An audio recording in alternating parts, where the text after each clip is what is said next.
beodat hamdu sanolarimiz bo'lsin. Va yana dinimizni yo'lida qanchadan qancha mashaqqatlar chekib, mana shu siz bilan biz qilayotgan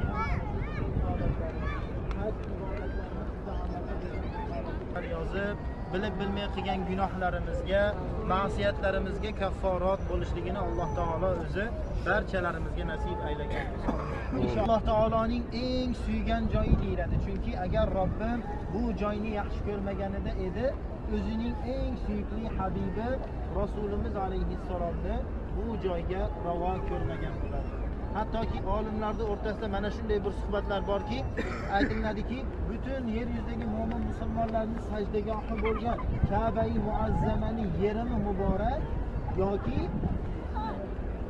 butun olamlarga rahmat bo'lib kelgan Rasulimiz alayhissalomning muborak jasadlarini quchib turgan joy yanada muborakroqmi deb mana shunday savollar bo'ldi. Hattoki Ka'ba-i Muazzamaning yerini Alloh taolo o'zi ko'rsatib bergan.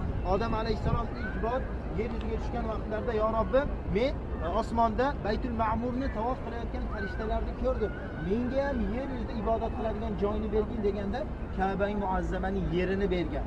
Ana shu joy muborakmi yoki payg'ambarimiz alayhisolamning jasadlarini quchib turgan joymi yanada muborakroq deb mana shunday savollar tug'ilganida ahli ilm ulamolarning juda ko'pchiliklari aytgan ekanki, butun olamlarga rahmat bo'lib kelgan payg'ambar Rasulimiz alayhisolamning muborak jasadlarini quchib turgan joy yanada muborakroq deb ana shu joyga turgan joyga siz bizlarni yetkazib turgan ekan.